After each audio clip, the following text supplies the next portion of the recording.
41 number question है English का, choose the sentence that expresses possibility. हमने 4 ऑप्शंस में से उस सेंटेंस का इंतखाब करना है कि जो पॉसिबिलिटी यानी इम्कान को शो करता है। तो इसमें ऑप्शन सी दुरुस्त है। It might be her book, ये शायद उसकी किताब हो, ये उसकी किताब हो सकती है। यहाँ पर पॉसिबिलिटी शो की जा रही है। पहला ऑप्शन है you should leave the room now, आपको अभी कमरे को छोड़ जाना चाहिए। ये एक सजेशन है या ये एक हुक्म है। मे आई बोरो योर पेन, क्या मैं आपका पेन उधार ले सकता हूँ, ये एक क्वेश्चन है। और चौथा option may God bless you, Allah आपको सलामत रखे, ये एक दुआ है। तो हमसे पूछा गया था कि पॉसिबिलिटी कौन सा सेंटेंस शो कर रहा है, वो है ऑप्शन सी। 42वां क्वेश्चन है your keys are lying somewhere in the kitchen, आपकी चाबियां किचन में कहीं पड़ी हुई हैं। Identify the word adverb of place, हमने एडवर्ब ऑफ प्लेस बताना है। तो यहाँ पर किसी भी प्लेस की जो बात की गई है वो किचन की बात की गई है। किचन एक जगह होती है जहाँ पर खाना वाना पकाया जाता है। तो ऑप्शन सी दुरुस्त है, kitchen is an adverb of place. 43वां क्वेश्चन है we have been studying dash the entire week, हमने चूज द अप्रोप्रिएट प्रोपोजिशन, हमने दुरुस्त प्रेपोजिशन लगानी है। तो यहाँ पर दुरुस्त प्रेपोजिशन आएगी ऑप्शन डी फार। फार और सिंस हमने पढ़ा है कि ये परफेक्ट कंटिन्यूस टेंस में लगता है कि जब हमें टाइम के बारे में भी बताया जाए। अगला क्वेश्चन है choose the sentence with the correct order of adjective, हमने करेक्ट ऑर्डर ऑफ एडजेक्टिव के मुताबिक जुमले को बताना है। तो ऑप्शन बी दुरुस्त है कि जिसमें करेक्ट ऑर्डर ऑफ एडजेक्टिव इस्तेमाल हुआ है।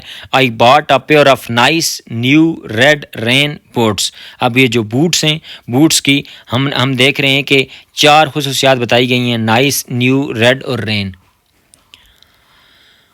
What is the function of the suffix mint in the word enjoyment, हमने बताना है कि enjoyment का जो लफ्ज़ है इसमें mint जब enjoy के साथ लगता है तो फिर क्या तब्दीली आती है, यानी enjoy से enjoyment जब लगा तो क्या तब्दीली आई। turns a verb into adjective, turns a noun into verb, turns a verb into noun, turns as adjective into noun। तो हम देखते हैं कि enjoy ये verb है, लुत्फानंदोज़ होना, और इंजॉयमेंट ये नाउन बन जाता है। तो ऑप्शन सी दुरुस्त है कि turns a verb into a noun, verb को इसने नाउन बना दिया। He is as strong as, choose the correct analogy, हमने बताना है कि एज स्ट्रॉन्ग एज में क्या चीज़ लगेगी, लाइन लगेगा, ऑक्स लगेगा, बी लगेगा या हॉक लगेगा।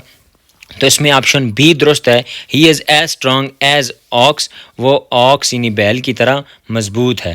ही is as brave as lion, lion जो है वो बहादुर होता है। तो एनालॉजी लगेगी option B. Aamir finished his homework before dinner, Aamir ने खाना खाने से पहले अपना होमवर्क ख़त्म कर लिया। Identify the third person pronoun, हमने थर्ड पर्सन प्रोनाउन बताना है। तो यहाँ पर थर्ड पर्सन प्रोनाउन इस्तेमाल हुआ है आमिर की जगह his, option A. If I had not come to London, तो हमने खाली जगह पर करनी है। तो यहाँ पर हम देख रहे हैं कि ये थर्ड कंडीशनल सेंटेंस है कि जिसमें if I had not come to London है। तो हमें पता है कि जब हैड लगेगा एक कंडीशन सेंटेंस में तो दूसरे पार्ट में वुड हैव लगेगा। तो ऑप्शन बी दुरुस्त है, I would not have missed my family.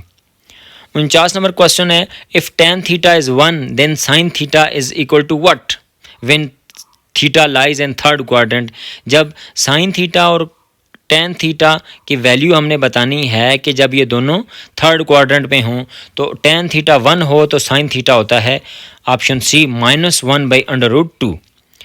What is the difference between the mean of set B and mean and median of set A, हमारे पास कोई एक सेट बी है, सेट ए है। बी सेट के members हैं 2 3 6 1 9 3 और ए set के हैं 3 5 2 7। हमने बताना है कि इनका जो difference between mean and median क्या होगा। हल करने वाला सवाल है, सेट बी है हमारे पास और 2 3 6 1 9 3, हमने मीन निकालना है। मीन से मुराद होती है एवरेज, यानी जितने भी हमारे पास नंबर्स हैं इनको प्लस कर देंगे और फिर इनको इनकी तादाद के ऊपर डिवाइड कर देंगे। तो सम ओवर नंबर, जब हमने इनका सम किया, जमा किया तो जवाब आया 24, तादाद है 6, 24 डिवाइडेड बाई 6 बराबर है 4। तो मीन ऑफ सेट बी आया 4। अब सेट ए की बारी है। सेट ए का हमने मीडियन निकालना है। मीडियन निकालने के लिए हमें पहले इनको तरतीब दिया, 2 3 5 7 बना दिया असेंडिंग ऑर्डर में। अब मीडियन में हमें पता है कि जब दरमियान वाले जुफ्त आ जाएं तो फिर दोनों का हम मीन ले लेते हैं, एवरेज ले लेते हैं। तो दरमियान में हम देख रहे हैं कि 3 और 5 हैं, 3 और 5 की हमने एवरेज ली तो जवाब आया 4। हमने डिफरेंस बताना था, मीडियन भी है 4, मीन भी है 4, 4 - 4 बराबर है 0। ऑप्शन 0 वाला दुरुस्त है। अगला क्वेश्चन है the mean proportion between two numbers is 8 and their sum is 20। हमारे पास कोई दो नंबर्स हैं जिनका मीन प्रोपोर्शन है 8 और उनका सम है 20। हमने वो नंबर्स बताने हैं, तो वो नंबर्स हैं ऑप्शन सी 4 और 16। ये कैसे आए? लेट द नंबर, हम फ़र्ज़ करते हैं कि वो नंबर हैं, एक है ए और दूसरा है बी। तो मीन प्रोपोर्शन का फार्मूला होता है square root of A B. अब मीन प्रोपोर्शन हमारे पास दी हुई है 8 is equal to square root of A B, दोनों तरफ स्क्वायर ले लिया तो 8 8 64 और ए बी का स्क्वायर रूट ख़त्म हो गया तो ए बी आ गया। ये हमारे पास आ गई पहली इक्वेशन। अब हमारे पास दूसरी इक्वेशन ये है कि ए बी का जो मजमू है वो 20 के बराबर है, ये दूसरी इक्वेशन है। अब हमने a + b = 20 में से b की वैल्यू निकाली तो वो आ गई 20 - a। अब इसी वैल्यू को पुटिंग वैल्यू ऑफ b इन 1, इस b की वैल्यू को हमने 1 में जब डाला तो हमारे पास वैल्यू हल करने से जो जवाब आ गया 64 = a × 20 - a। हल किया 64 = 20a - a²। फिर हमने इनको तरतीब में लिखा, क्वाड्रेटिक फार्मूले में डाला। क्वाड्रेटिक फार्मूला है -b + -√b² - 4ac/2a। जब इसमें हमने वैल्यूज़ पुट की तो हमारे पास जवाब आ गया, एक आया -16 और दूसरा आया -4, जो कि हमारे पास मतलूबा ऑप्शन था। अगला क्वेश्चन है find the quotient when 3x³ + 2x² - x - 1 is divided by x + 2। हमने इस रकम को इसके ऊपर जब डिवाइड किया तो क्वोशंट यानी जवाब क्या आएगा? जब हमने इसको डिवाइड किया तो जवाब आया ऑप्शन ए 3x² - 7x + 20। कैसे आया? 3x³ + 2x² - x - 1 को हमने डिवाइड किया x + 3। याद रहे कि जो रकम डिवाइड के साइन के अंदर होती है उसको कहते हैं डिवाइडेंड, जो डिवाइड के बाहर होती है उसको कहते हैं डिवाइज़र। जो जवाब आता है वो आता है क्वोशंट और जो कुछ बच जाता है उसको रिमाइंडर कहते हैं। जब हमने इस क्वेश्चन को हल किया लॉन्ग डिवीजन के मेथड के ज़रिए तो हमारे पास जवाब ऑप्शन आ गया। 53 नंबर क्वेश्चन है which of the following is an acute angle. मंदरजा झैल में से कौन सा एक्यूट एंगल है? ऐसा एंगल के जो 90 से कम हो एक्यूट एंगल कहलाता है। तो अब देखें कि ऑप्शन ए है 60, वो 90 से कम है तो एक्यूट एंगल 60, ऑप्शन ए दुरुस्त है। 90 वाले एंगल को राइट एंगल कहते हैं और जो 90 वाले एंगल से ज़्यादा होता है यानी जैसे 120 है उसको ऑब्ट्यूज एंगल कहते हैं। 180 डिग्री वाले एंगल को स्ट्रेट एंगल कहा जाता है। 54 नंबर क्वेश्चन है 3/5 of 325 birds in an aviary are parrots. कोई हमारे पास एक एवरी है, एवरी से मुराद होती है कि ऐसी जगह जहाँ पर परिंदे रखे जाते हैं। तो एवरी में जो पैरट्स हैं वो हैं 3/5 ऑफ 325 बर्ड्स, यानी टोटल बर्ड्स हैं 325, उनमें 3/5 पैरट्स हैं। अब पैरट्स में भी 1/3 of the parrots are blue. ये जो पैरट्स होंगे इनमें भी 1/3 पैरट्स ब्लू हैं। How many blue parrots are there? हमने बताना है कि ये ब्लू पैरट्स की तादाद कितनी है। तो इनकी तादाद है 65, ऑप्शन डी। कैसे आता है?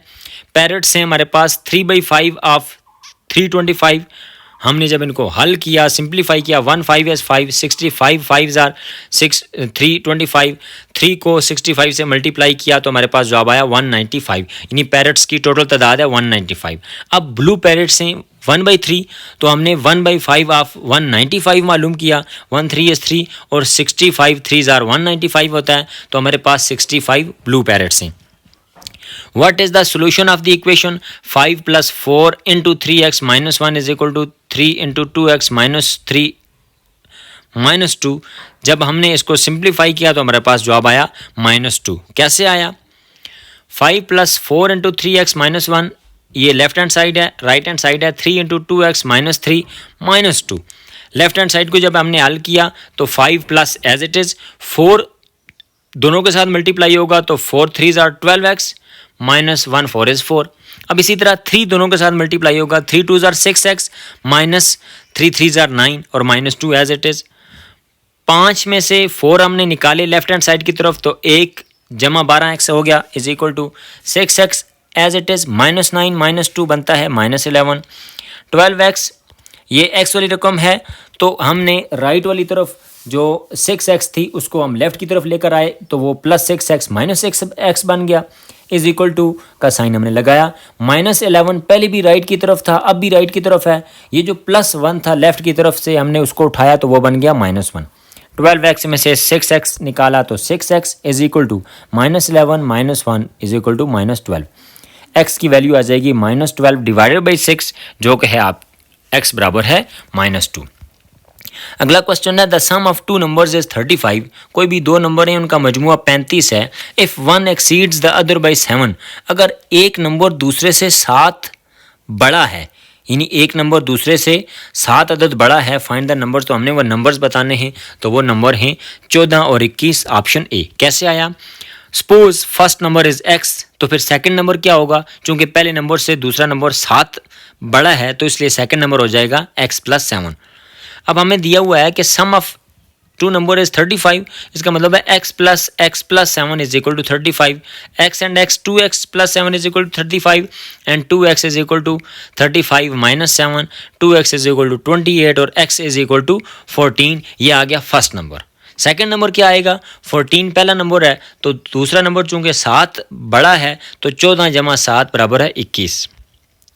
अगला क्वेश्चन है where did the Babylonian civilization rose, जो बाबली तहजीब है वो कहाँ परवान चढ़ी? तो बाबली तहजीब मेसोपोटामिया की एंशंट तहजीब है जो दरिया दजला और फरात के किनारे परवान चढ़ी। तो ऑप्शन बी दुरुस्त है, एंशंट मेसोपोटामिया यानी दजला और फरात की तहजीब।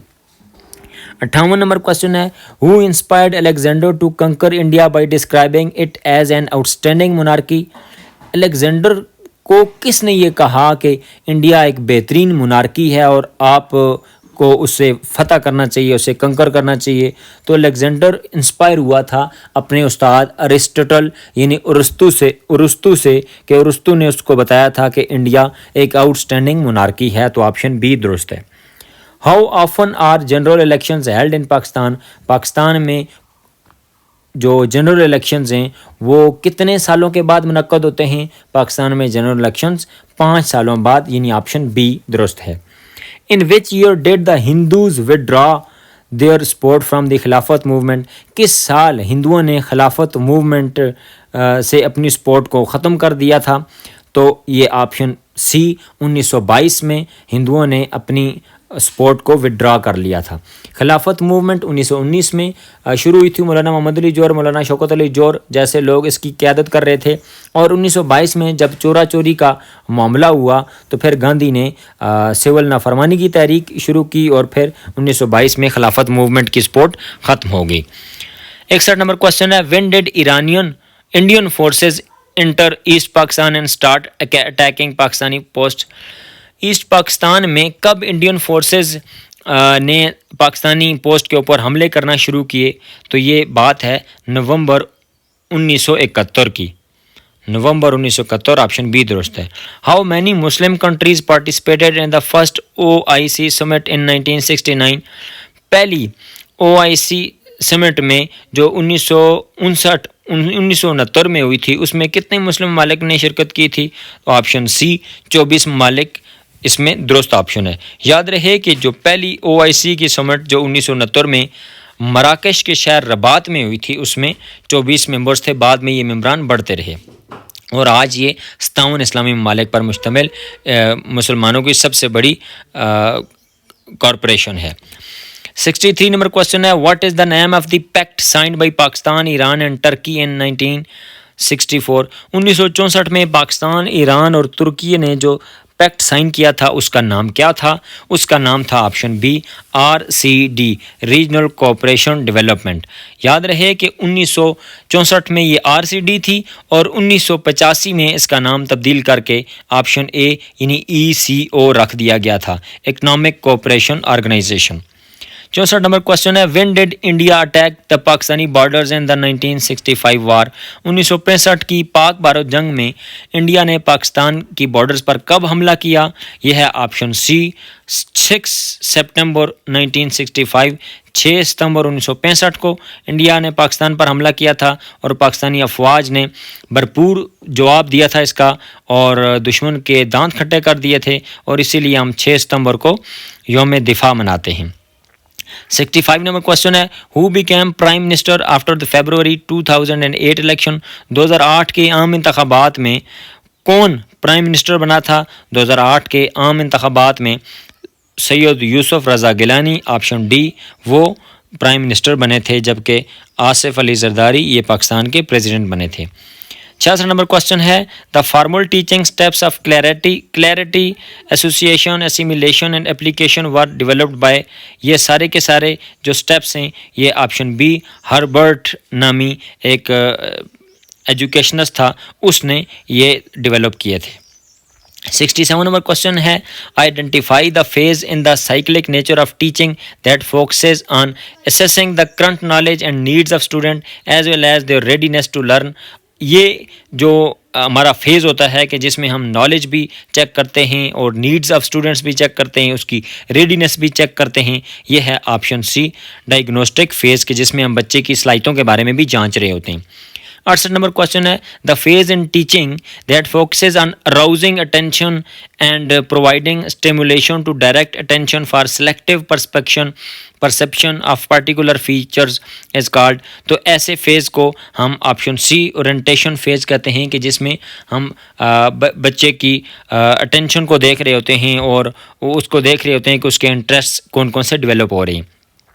69 नंबर क्वेश्चन है, the word curriculum originates from which language and is derived from which word? Curriculum का जो लफ्ज़ है ये किस ज़ुबान से लिया गया है और इस वर्ड के मतलब क्या हैं? तो करिकुलम का वर्ड ऑप्शन ए ये लैटिन यानी लातीनी लफ्ज़ करिरी से निकला हुआ है कि जिसके मतलब होता है ऑर्गेनाइज करना। 70 नंबर क्वेश्चन है, McDougall identified two main types of imitation, which one is not considered a type of imitation according to मैकडोगल?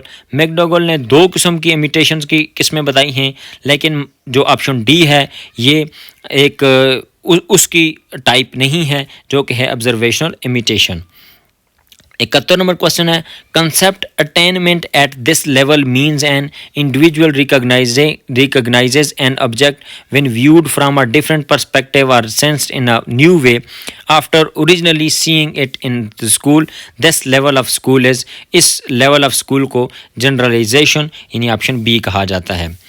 When information is remembered 3 things occur, which one is not among these?